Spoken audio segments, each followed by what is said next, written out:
Apa kabar? Ya, luar biasa. Meskipun situasi alam saat ini kurang bersahabat ya, tetapi itu tidak mempengaruhi kondisi hati kita.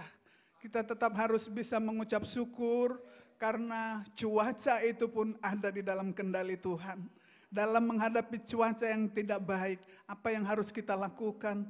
Kita berdoa kepada Tuhan supaya negeri kita, keluarga kita itu dijauhkan daripada bencana ya, dijauhkan dan kita tetap tenang menghadapi situasi bencana pada saat ini. Cuaca yang anomali ya, tiba-tiba panas, tiba-tiba hujan, tiba-tiba puting beliung. Saya tadi malam itu sekitar jam 9 ditelepon oleh Bu Dame, Bu, kamar kita di belakang itu sudah setinggi lutut gitu. Loh kenapa kok bisa? Karena air itu kita gotnya itu sudah penuh dan sebenarnya air itu mengalir dari atas ke bawah ya, bukan dari bawah ke atas. Tetapi aneh, kita mau buka gerbang supaya air itu mengalir, teman-teman saudara kita yang sebelah sana itu karena rumahnya lebih rendah itu komplain. Nah sehingga saya bilang Dame ya puji Tuhan kita nikmati aja. Kita nikmati, jelaskan sama Kepling ya supaya apa yang harus kita lakukan. Karena air itu kan bukan mengalir ke atas, mengalir dari atas ke bawah. Jadi tadi malam itu mereka itu kuras air Bapak Ibu, ada 8 kamar kita di belakang itu terendam air. Dan mungkin juga di daerah-daerah lain seperti itu. Tetaplah bersuka cita. Amin. Ya, kita sudah masuk dalam bulan Agustus, puji Tuhan. Kalau kita ada sampai dengan saat ini, itu semuanya karena penyertaan Tuhan, kasih dan anugerah Tuhan. Banyak pertolongan Tuhan, penyertaan Tuhan yang kita sudah lewati bersama-sama. Baik itu keadaan kita baik ataupun tidak baik. Ya, kita ada sampai dengan saat ini bukan karena kekuatan kita. Kita bersyukur kita masuk di dalam bulan yang baru dan tema yang baru.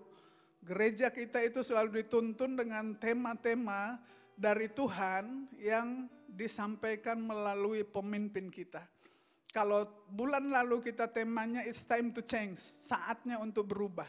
Berubah cara pelayanan kita, ya berubah cara penyembahan kita. Kita tahu bahwa penyembahan yang sejati, ibadah yang sejati adalah mempersembahkan hidup kita yang kudus, yang berkenan kepada Allah. Dan saya berdoa kita sudah hidupi itu, sudah memahami itu dan bulan ini kita diberikan satu tema yang baru, the fruit of God, the fruit of good deeds. Artinya buah pekerjaan yang baik yang diambil dari Kolose 1 ayat 10. Nah, Kolose 1 ayat 10 ini, buah pekerjaan yang baik, ini adalah merupakan salah satu cuplikan doa daripada Rasul Paulus kepada jemaat di Kolose yang ditulis di dalam Kolose 1 ayat 9 sampai 12. Jadi sebelum saya masuk mengupas kepada the fruit of good deeds, maka saya akan jelaskan dulu latar belakang itu lahirnya daripada tema ini. Dan secara garis besar itu dia berasal dari doa Rasul Paulus kepada jemaat yang ada di Kolose. Saya baca dengan cepat. Sebab itu sejak waktu kami mendengarnya ini Rasul Paulus beserta teman-teman sepelayanan, kami tiada berhenti-henti untuk berdoa untuk kamu. Untuk kamu ini adalah jemaat yang ada di Kolose dan juga tim pelayanan daripada Eva Pras. Kami meminta supaya apa? Kamu menerima segala hikmat dan pengertian yang benar untuk mengetahui kehendak Tuhan dengan sempurna. 10. Sehingga hidupmu layak di hadapannya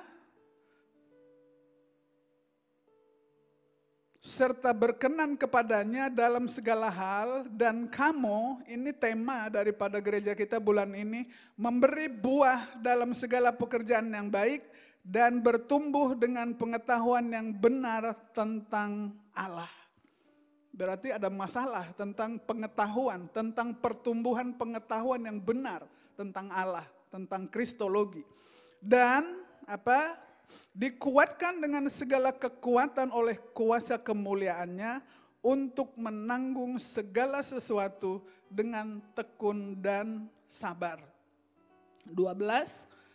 Dan mengucap syukur dengan sukacita kepada Bapa yang melayakkan kamu untuk mendapat bagian dalam apa yang ditentukan untuk orang-orang kudus di dalam kerajaan terang. Jadi ayat 9 sampai dengan 12 ini merupakan salah satu doa Rasul Paulus di Perjanjian Baru. Masih ada doa-doa yang lain yang dikirim oleh Rasul Paulus melalui surat di Perjanjian Baru.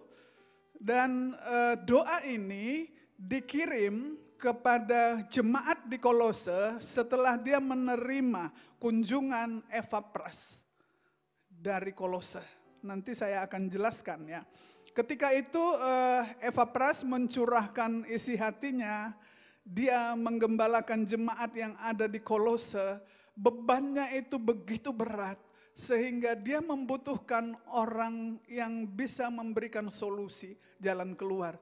Dia datang ke penjara di Roma. Karena saat itu Rasul Paulus sedang dipenjarakan di Roma. Bapak Ibu, bukan karena dia melakukan kejahatan, tetapi karena dia menyampaikan kabar baik. Lalu apa yang dilakukan oleh Rasul Paulus? Begitu dia mendengar masalah jemaat Kolose, maka dia berdoa. Yang dia lakukan pertama itu berdoa. Karena ada masalah yang begitu berat. Beban yang begitu berat yang tidak dapat diselesaikan secara manusia. Harus ada campur tangan Tuhan di situ. 5 pilar doa Rasul Paulus dalam Kolose 1 ayat 9 sampai 12 ini. 1 dijelaskan, hendaklah kamu berhikmat ya, berpengertian yang benar, mengerti kehendak Tuhan. Yang kedua, memberi buah. Ini adalah tema kita, bearing fruit dalam segala pekerjaan yang baik. Yang ketiga, makin bertumbuh dalam pengetahuan yang benar tentang Allah. 4, dikuatkan untuk menanggung segala sesuatu dengan tekun dan sabar.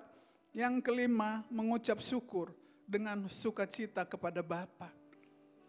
Di dalam ayat-ayat di Kolose itu memang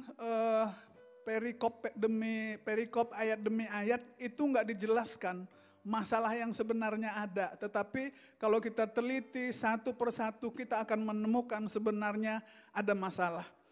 Nah, latar belakang surat Kolose ini itu ditulis sekitar tahun 57 sampai dengan 59 Masehi. Ya, saya mau menjelaskan dulu siapakah Epafras ini. Epafras ini banyak hasil penelitian yang mengatakan bahwa dia ini adalah salah satu yang bertobat pada saat pencurahan Roh Kudus, hari Pentakosta, pada Kisah Para Rasul 2. Ya, karena pada saat itu kita baca di Kisah Para Rasul 2, banyak bangsa-bangsa di kolong langit ini yang datang di Yerusalem. Salah satu adalah bangsa Frigia. Bangsa Frigia itu ya itu adalah Kolose pada saat itu. Ya, namanya kemudian berubah menjadi Kolose. Jadi Epafras ada di Yerusalem pada saat itu, lalu kemudian dia mengalami pencurahan Roh Kudus juga, dia bertobat pada saat itu dan kemudian dia pulang ke Kolose membangun jemaat di sana. Ya, membangun jemaat di sana dan dia membangun hubungan terus dengan bapak rohaninya yaitu Rasul Paulus, Bapak Ibu. Nah, suatu ketika waktu jemaat Kolose menghadapi berbagai masalah, Epafras ini udah nggak kuat, ya, dia nggak kuat. dia datang kepada Rasul Paulus, dia kunjungi di penjara, dan Rasul Paulus itu mendengarkan curhatannya daripada Epafras. Lalu kemudian tadi kita sudah dengar apa yang dilakukan, bahwa dia berdoa. Ya, dia berdoa. Itu yang pertama yang dia lakukan. Itu sangat luar biasa. Sebagai seorang hamba Tuhan, Rasul Paulus ketika mendengar keluh kesah daripada Epafras tentang masalah berat yang dia hadapi, dia mendengarkan dan solusinya itu datang daripada Tuhan. Dia berdoa. Nah, saya mau menjelaskan lebih dalam apa sebenarnya yang terjadi di jemaat Kolose. Dan ini nanti juga kita bisa bandingkan dengan apa yang terjadi di jemaat, di gereja-gereja pada saat ini. Yang pertama, jemaat Kolose itu jemaatnya berasal dari latar belakang Yunani, bangsa Yunani yang memiliki pandangan itu politeisme. Jadi mereka percaya kepada berbagai-bagai Allah kecil, ya, dewa-dewa. Nah, banyak Allah bertikai dengan jemaat Yahudi. Jadi ada dua kelompok di situ yang memiliki pandangan legalisme, ya. Kamus Merriam-Webster mendefinisikan legalisme itu sebagai kepatuhan yang ketat, kaku atau berlebihan pada hukum atau ketentuan agama. Inilah yang terjadi salah satunya, ya. Contoh klasik saja dari wujud legalisme, ya, adalah orang-orang Farisi yang bagaimana mereka itu gampang sekali menghakimi orang lain, hanya dia yang benar. Sampai Tuhan Yesus sendiri itu pun mereka permasalahkan, ya. Kenapa Tuhan Yesus itu tidak mencuci tangannya sebelum makan? Itu ada di Lukas 11 ayat 37. Jadi yang ada salah satu permasalahan seperti itu. Bagaimana dengan gereja saat ini? Kadang-kadang juga kita semua ini berasal dari berbagai latar belakang yang berbeda. Ya, kepercayaan kita yang berbeda-beda sebelumnya. Mungkin juga dari gereja yang berbeda, dari keluarga yang berbeda, budaya yang berbeda. Kita datang beribadah kepada Tuhan. Sebenarnya yang kita cari itu kan Tuhan, ya. Kita cari, kita menyembah, memuji, memuliakan Tuhan. Patron kita itu Alkitab gitu. Enggak ada lain daripada itu. Tetapi paham yang dari luar itu kadang membuat perpecahan di dalam gereja. Dia menghakimi, ya, menuduh itu enggak benar itu, ini enggak benar. Ini yang terjadi Bapak Ibu. Lalu kemudian yang kedua, ajaran sesat tentang kuasa-kuasa roh. Tentang beribadah kepada malaikat, katanya itu sama pentingnya dengan beribadah kepada Kristus. Itulah kondisi yang ada pada saat itu. Terjadi masalah kristologi dan sinkretisme. Sinkretisme ini membawa paham-paham yang lama nyusup ke dalam gereja.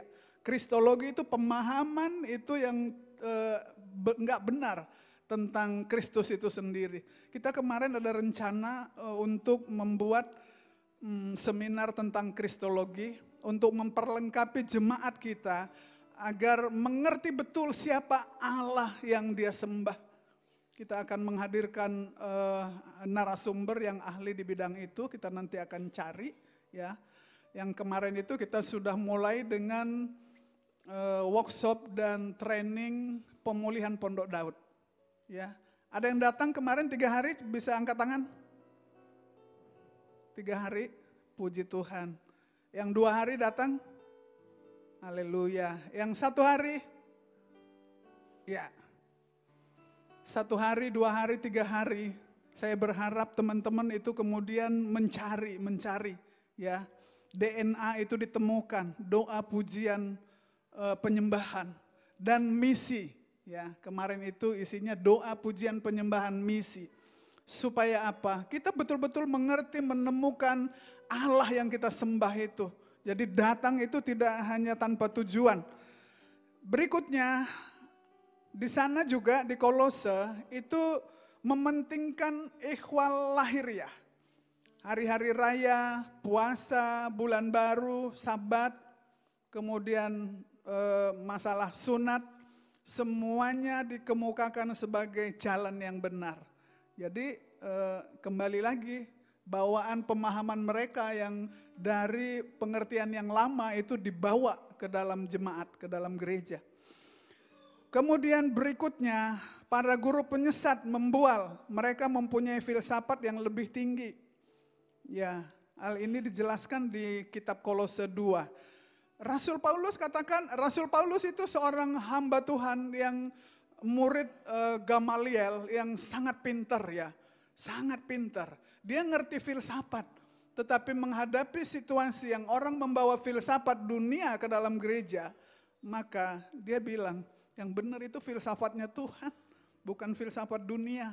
Nah seperti itu. Pengajaran bahwa Yesus Kristus dan Injil Perjanjian Baru tidak memadai rohani mereka. Jadi terjadi penurunan terhadap keutamaan Kristus. Itulah yang membuat Paulus itu menulis tentang keutamaan Kristus. Jadi di dalam pasal 1 Kolose itu, setelah doa Rasul Paulus kepada jemaat yang ada di Kolose dikirim, maka di bawahnya itu langsung perikop tentang keutamaan Kristus. Jadi kita tahu bahwa di dalam masalah yang timbul di jemaat Kolose itu memang terjadi penurunan terhadap bagaimana mereka mengutamakan Kristus. Karena itu tadi ada masalah kristologi, ada masalah juga membawa budaya lama, pengajaran sesat seperti itu. Ya. Nah, Paulus menyelesaikan pertikaian ini dengan dua, ya. Berdoa untuk jemaat Kolose, lalu yang kedua memberi nasihat tentang keutamaan Kristus. Di Kolose 1 ayat 15 sampai dengan 23. Maka doa itu adalah kata kunci. Ya, di dalam menyelesaikan pertikaian permasalahan apapun itu, doa itu adalah kata kunci. Seorang hamba Tuhan yang besar. Bukan dia, mungkin juga ada jemaat itu yang bilang kepada Epafras gitu ya, Bapak pilih saya atau pilih dia, ya kan? Yang dari Yahudi sama Yunani tadi. Kadang-kadang kita dihadapkan dengan konflik yang terjadi itu untuk memilih, ya semuanya itu anaknya Epafras. Semuanya itu anak rohaninya, baik anaknya itu baik, tidak baik, baik pemahamannya itu menurun tentang Kristus, baik dia membawa nilai-nilai dari luar yang menyusup ke dalam gereja. Semuanya itu anak, semuanya anak. Maka ketika anak itu datang, yang dilakukan itu adalah doa dan utamakan Kristus. Nasihatnya itu utamakan Kristus. Jangan kamu melihat perbedaan yang ada. Tetapi dengan mengutamakan Kristus, dengan berdoa, maka masalah sebesar apapun yang ada, itu akan selesai. Oleh karena campur tangan Tuhan. Amin. Beri kemuliaan bagi Tuhan. Beri kemuliaan bagi Tuhan. Doa dan mengutamakan Kristus. Apapun masalah yang ada. Banyak masalah yang terjadi di dalam gereja, di dalam keluarga, di dalam pelayanan. Maka jangan disuruh kita untuk milih. Pilih dia atau pilih aku bu? Gitu. Ya semuanya anak kita. Baik yang baik atau tidak baik. Saya banyak sekali dikuatkan daripada firman Tuhan. Tema kita dalam bulan ini ya. Saya mendalami betul bagaimana hatinya daripada Epafras itu menghadapi jemaat yang joga lover, kata si Opa itu kan joga lover itu ya. Konflik yang terjadi di dalam, masuk ajaran sesat, itu gak gampang. Untuk membawa mereka terus di dalam kepenuhan Kristus. Berat bebannya ya, semuanya anak gitu. Yang dia lakukan, dia datang kepada Bapak rohaninya. Kemudian berdoa. Ya, kembali. Nah ini pesan ini untuk kita semua. Perpecahan apapun ada di tengah-tengah jemaat kalau ada. Bukan tidak mungkin kita nggak pecah. Mungkin perpecahan itu bisa terjadi. Ya, bisa terjadi karena memang dia menyusup ke dalam gereja untuk terjadi perpecahan. Tetapi solusinya itu kita menyadari keberadaan kita di depan Kristus. Kita nggak punya kekuatan apa-apa, kekuatan kita itu satu-satunya doa, doa, doa. Doa, doa, doa kekuatan kita. Maka Allah sendiri yang akan turun campur tangan untuk menolong. Bagian kita itu doa dan mengutamakan Kristus. Jangan pernah standar daripada Kristus itu diturunkan. Kalau mengenai Kristus itu tidak ada kompromi Bapak Ibu, nggak ada. Karena dia itu adalah Allah. Dia itu adalah juru selamat. Dia pencipta segala sesuatu yang ada di tengah-tengah dunia ini. Dan dia yang megang kendali. Dia Alfa dan Omega. Jadi nggak ada yang boleh tawar-tawar. Tidak ada yang boleh tawar-tawar. Contoh dalam Alkitab tentang berdoa, membantu sesama. Itu ada di Perjanjian Lama, ya. Para pemimpin berdoa untuk umat Allah, ada Raja Daud, kemudian Daniel, Imam Ezra, berdoa untuk umat Tuhan pada waktu itu. Bahkan Abraham itu berdoa untuk kota Sodom dan Gomora. Karena ada keponakannya Lot yang ada di situ, yang keponakannya itu sebenarnya kalau kita baca itu bukan keponakan yang baik juga. Tetapi dia berdoa untuk Sodom dan Gomora sampai tawar-tawaran dengan Tuhan untuk menyelamatkan Lot dan keluarganya.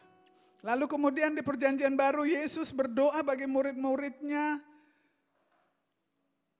Orang tua yang membawa anaknya kepada Yesus agar disembuhkan. Ada juga majikan yang memohon kesembuhan kepada Tuhan untuk hambanya. Ibu Yesus, Ibu Yohanes dan Yakob bersyafaat kepada Yesus untuk anak-anaknya.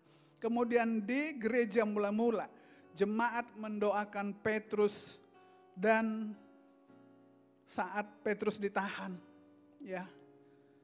Gereja Antiokhia berdoa untuk keberhasilan pelayanan Barnabas dan Paulus. Bagaimana dengan kita? Jadi doa itu bukan hanya untuk kita sendiri, tetapi kita disuruh Tuhan untuk berdoa untuk semua orang. Ya, untuk semua orang.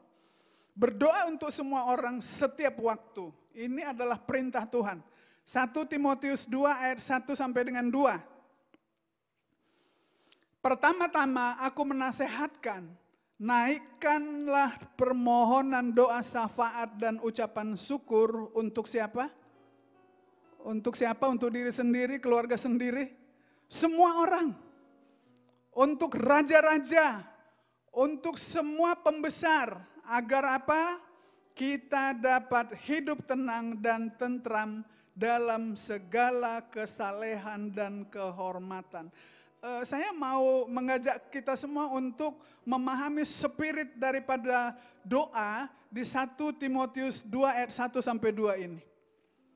Rasul Paulus ini mengirim surat ke Timotius menyuruh berdoa ketika dia ada di penjara di Roma.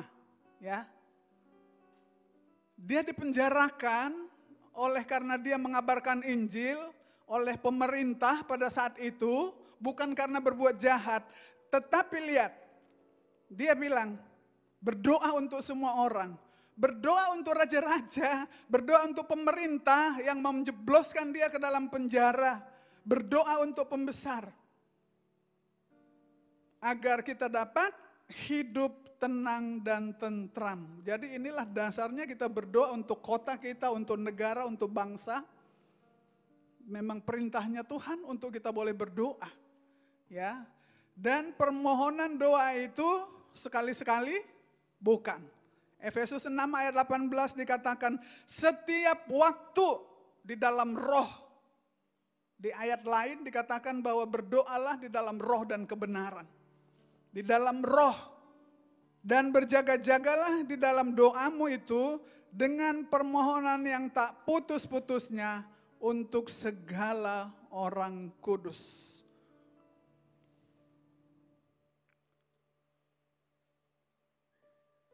Paulus itu teladan bagi kita, ya.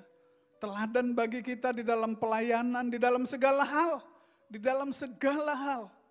Ya, di dalam dia mengambil keputusan sebagai seorang pemimpin, sebagai seorang hamba Tuhan. Paulus itu luar biasa.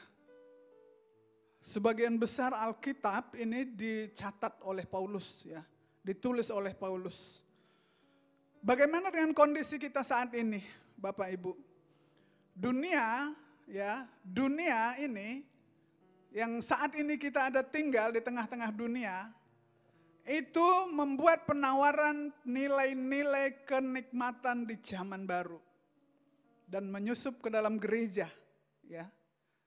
Terjadi kemerosotan nilai moral, ada gereja yang mengizinkan perceraian atas konflik pernikahan.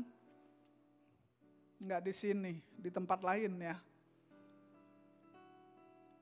Karena menafsirkan daripada ayat-ayat Alkitab itu dengan pikirannya sendiri. Kemerosotan nilai-nilai tidak dapat dibendung oleh perkembangan pesat dunia digital dan teknologi informasi yang memasuki era revolusi industri 4.0. Ya, ini dikatakan oleh Erwin W. Lutzer, ya, dalam bukunya Strategi Setan dalam Zaman Perjanjian Baru. Ada bukunya itu, kalau nanti mau baca, pelajari, ya. Pengaruhnya sangat jelas mempengaruhi perkembangan gereja dan juga pemimpin-pemimpin gereja. Jadi strategi setan itu sebenarnya strategi dunia untuk mempengaruhi pola pikir daripada jemaat, pola pikir daripada pemimpin, sehingga rencananya daripada si setan itu, kita itu masuk di dalam melemahkan keutamaan terhadap Kristus itu tadi, ya. Teknologi ini memang kalau kita manfaatkan dengan baik, hasilnya baik karena sumber informasi semua ada dalam satu genggaman. Tetapi kendalinya ada di kita. Kita yang pegang kendali. Mana yang bermanfaat, yang sesuai firman, itu kita ambil. Tetapi kalau yang tidak, itu singkirkan, skip. Skip, karena engkau akan dibawa terus menjauh daripada Tuhan. Kadang kita kalau pergi ke restoran gitu ya, selesai makan itu satu keluarga, saya suka amati juga. Ada bapak, ada mamahnya, ada keluarga besar, ada anak-anak, ada ART. Selesai makan itu, menunggu bill, itu udah masing-masing gini ya, sibuk. Padahal dekat tuh, itu dekat tapi jauh. Ya, udah menjelajah kemana-mana itu, berselancar kemana-mana. Bukan hanya di situ, di rumah juga seperti itu. Peran gereja itu sangat besar untuk memulihkan keadaan yang seperti ini. Nah, oleh sebab itu saya masuk kepada tema gereja kita, buah pekerjaan yang baik. Rasul Paulus katakan, Tuhan katakan melalui Rasul Paulus kepada jemaat di Kolose dan kepada kita semuanya, hasilkanlah buah dari pekerjaan yang baik. Ini adalah sepenggal doa Rasul Paulus. Sehingga hidupmu layak di hadapannya serta berkenan kepadanya. Kata kuncinya itu ya, layak dan berkenan kepadanya dalam segala hal. Ya, dalam seluruh aspek kehidupan kita. Dan kamu memberi buah dalam segala pekerjaan yang baik dan bertumbuh dalam pengetahuan yang benar tentang Allah. Kalau kita bertumbuh dalam pengetahuan yang benar tentang Allah, maka dimanapun kita berada, itu kita akan berbuah. Berbuah bagi lingkungan. Hidup kita itu menjadi saksi. Pekerjaan Allah itu ada melalui kehidupan kita. Kita dipakai menjadi alatnya. Kalau kita bertumbuh dalam pengetahuan yang benar akan Allah. Allah itu adalah sumber segala sesuatu. Maka kita akan layak di hadapannya dan berkenan kepadanya. Jadi berbuah ini adalah kewajiban, identitas dari setiap orang yang mengaku orang percaya. Setiap orang yang mengaku dia pengikut Kristus, murid Kristus, maka dia pasti berbuah. Tuhan mencari buah dari setiap kita. Yang pertama itu Tuhan mencari buah pertobatan. Jadi hasilkanlah buah sesuai dengan pertobatan. Ya, jiwa-jiwa. Matius 3 ayat 8. Lalu kemudian buah yang dicari Tuhan, buah pekerjaan yang baik. Tema kita dalam bulan ini. Buah jiwa-jiwa. Buah roh, Galatia 5 ayat 22. Mengalir kasih, sukacita, damai sejahtera, sabar, murah hati, baik, setia, lemah lembut, dan punya penguasaan diri. Kemudian buah kebenaran, Filipi 1 ayat 9 sampai dengan 11. Tinggal di dalam Kristus yang sang kebenaran itu, maka engkau akan dipenuhi dengan buah-buah kebenaran. Bapak Ibu, kita diciptakan untuk melakukan pekerjaan yang baik. Semuanya kita ini diciptakan oleh Tuhan bukan tanpa tujuan. Kalau engkau masuk di dalam rencana Tuhan, mengaku bahwa engkau adalah muridnya Kristus, ya, pengikut Kristus, maka engkau akan dimampukan untuk melakukan pekerjaan baik yang sudah direncanakan sebelumnya. Matius 5 ayat 16. Demikianlah hendaknya terangmu bercahaya di depan orang. Pekerjaan yang baik itu bercahaya di depan orang. Bercahaya di dalam kegelapan, di tengah-tengah kegelapan. Di dalam pekerjaan, dimanapun kita berada. Karena kita membawa terang itu di dalam hidup kita, kemanapun kita melangkah ada terang yang keluar. Ya. Sehingga orang semuanya melihat perbuatan yang baik dan yang dimuliakan itu Bapa kita yang di sorga. Jadi jangan pernah memuliakan diri sendiri. Bapa kita yang di sorga. Karena apa? Kita ini adalah buatan Allah, ya. Kita buatan Allah. Jadi ibu-ibu yang hamil gitu, engkau cuman media. Bayi yang ada di dalam itu buatan Allah. Alat. Bapak-bapak, ibu-ibu itu cuman alat, media. Kita ini buatan Allah. Diciptakan dalam Kristus Yesus untuk apa? Untuk melakukan pekerjaan yang baik. Yang dipersiapkan Allah sebelumnya, ya mau supaya kita hidup di dalamnya. Kata pekerjaan yang baik diterjemahkan dari kata erga agata. Ya, erga agata, well doing, virtu, piti, yang artinya berbuat baik, kebajikan, kesalehan. Buah baik itu dihasilkan dari pohon yang baik. Tidak ada pohon yang hidupnya kerdil, lalu kemudian menghasilkan buah yang baik. Enggak. Pohon yang baik itu dirawat, akarnya kokoh, maka dia akan menghasilkan buah yang baik.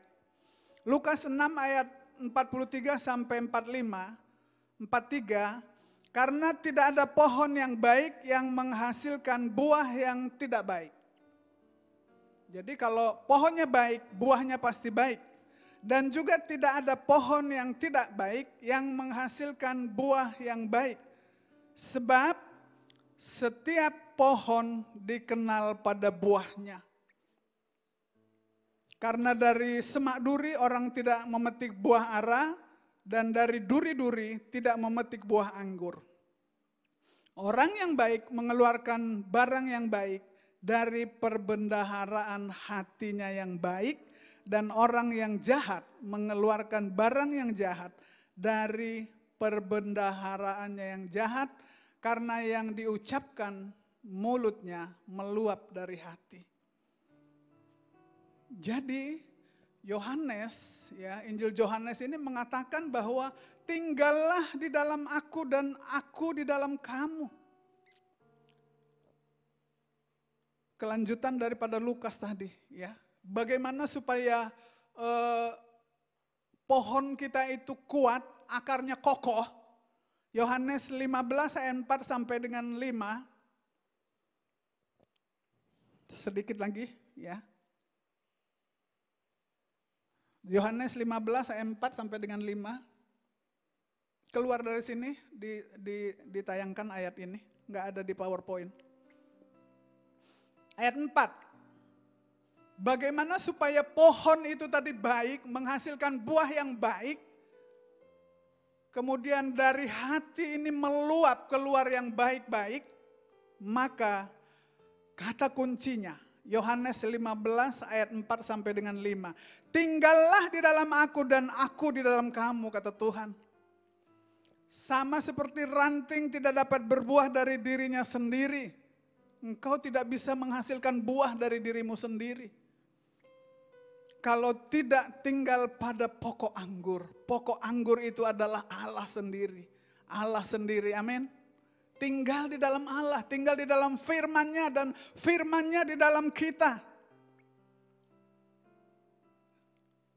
Demikian juga kamu tidak berbuah jikalau kamu tidak tinggal di dalam aku. Jadi ayat ini clear sekali ya. Tuhan katakan, akulah pokok anggur dan kamulah ranting-rantingnya. Yesus adalah pokok anggur dan kita ini adalah ranting-rantingnya.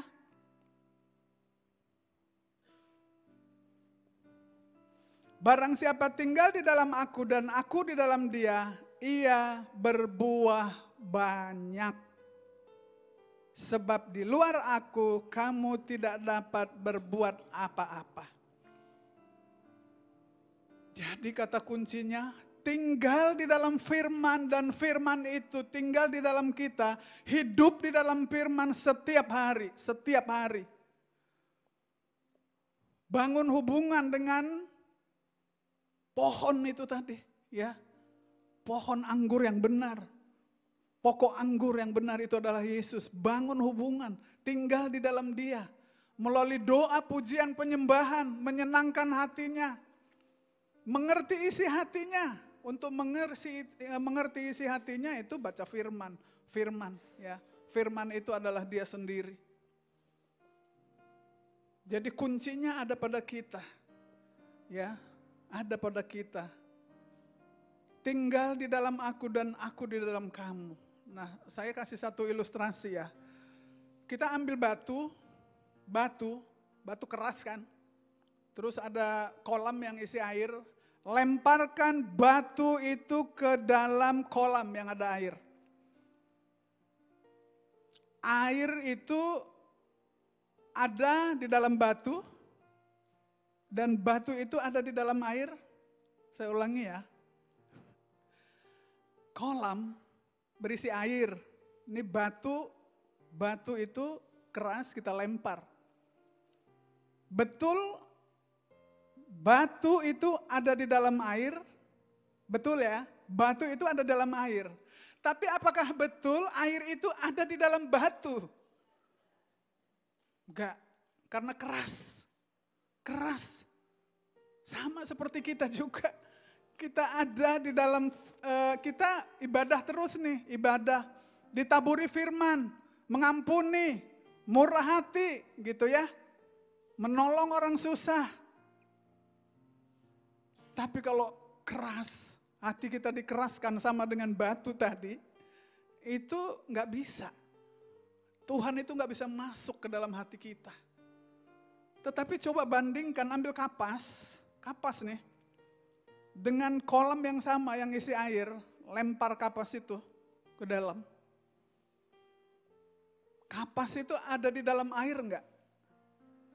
Ada. Dan air itu ada enggak di dalam kapas? Meresap langsung. Karena dia lembut. Ada ruang, ada rongga. Untuk Tuhan itu boleh masuk. Begitulah harusnya kita. Untuk menyenangkan hati Tuhan. Oleh sebab itu, Bapak Ibu, tertanamlah di bait Allah supaya akarnya kuat, ya. Supaya akarnya kuat. Kalau pohon itu ditanam, lalu kemudian pindah, besok pindah lagi nggak suka pindah gitu ya. Kita tanam di depan rumah. Saya dulu punya pengalaman tuh, di ladang ada jambu kristal itu. Saya bawa bibitnya dari Pineng. Terus udah tumbuh. Kok nggak cocok di situ ya, kata bapak. Pindah lagi tempatnya.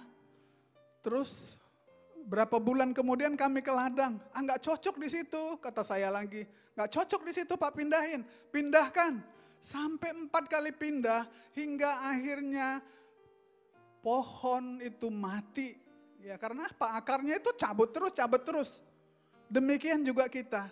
Kita hendaknya itu kalau mau tinggal di dalam Tuhan dan Dia di dalam kita. Selain daripada kita itu memang hidup kita itu baca firman, gaya hidup kita itu baca, renungkan, lakukan. Harus tertanam di dalam suatu gereja. Jangan pindah-pindah gitu.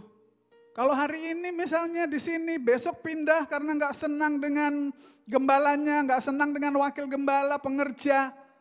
Lihat Tuhan, di sini ada Tuhan. Di sini ada Tuhan gitu. Karena begitu engkau pindah ke sana, di sana pun nanti ketemu lagi. Di sana ketemu yang lebih serem. Ya, karena nggak lulus. Sampai engkau lulus di suatu tempat ditemukan dengan masalah yang paling serem. Kalau enggak lulus, pindah terus. Sama dengan pohon tadi sampai akhirnya imannya mati. Jadi doa saya buat kita semuanya, ayo biarlah tema di dalam bulan ini kita hidup di dalamnya. Dan tema ini kita hidupi, di dalam kita hidup ya. Kita menghasilkan buah-buah dari pekerjaan setiap kita. Buah-buah kebaikan yang berasal daripada Tuhan. 2 kata kuncinya hari ini. Yang pertama berdoa. Kemudian yang kedua mengutamakan Kristus. Ya, sehingga engkau akan berbuah. Jadi tema kita tidak akan bisa itu menghasilkan buah tanpa doa, tanpa keutamaan daripada Kristus. Amin. Saya undang kita semua bangkit berdiri.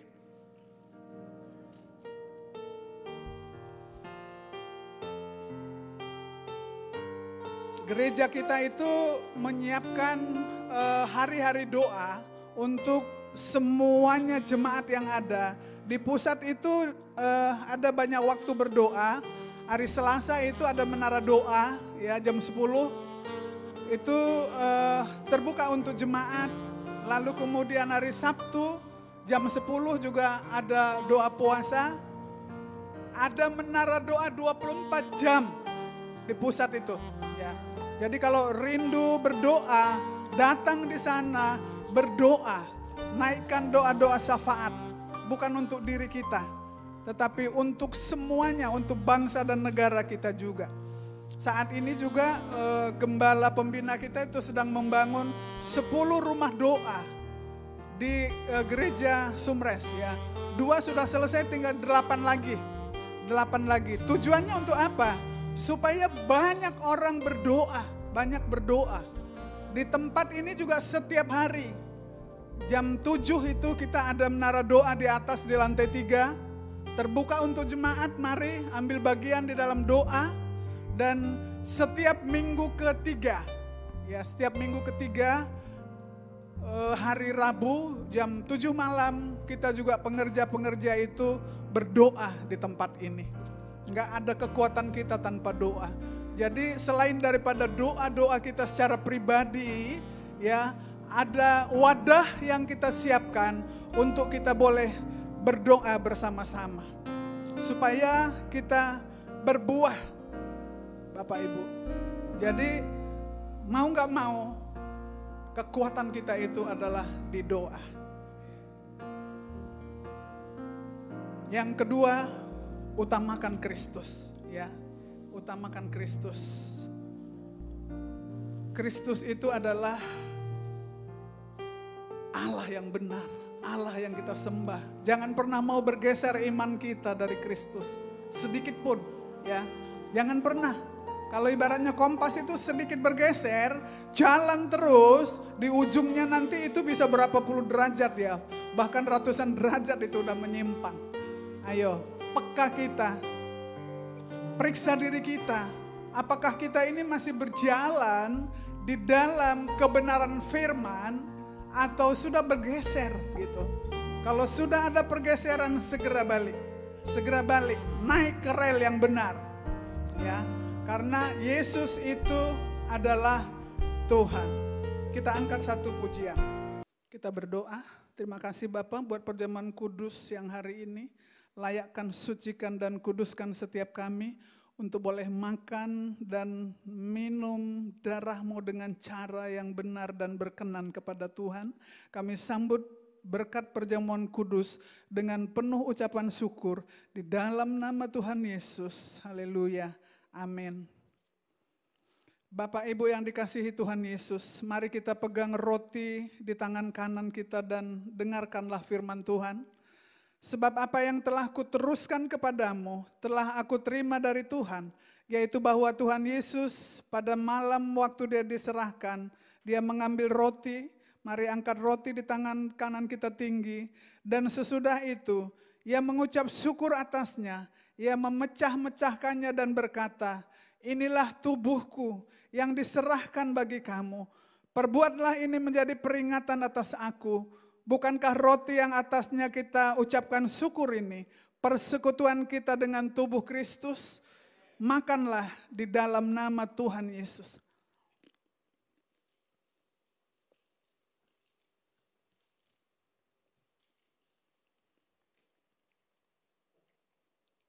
Mari angkat cawan di tangan kanan kita tinggi dan dengarkanlah firman Tuhan. Demikian juga ia mengambil cawan sesudah makan lalu berkata, cawan ini adalah perjanjian baru. Perbuatlah ini setiap kali kamu meminumnya menjadi peringatan atas aku. Bukankah cawan yang atasnya kita ucapkan syukur ini persekutuan kita dengan darah Kristus? Minumlah di dalam nama Tuhan Yesus.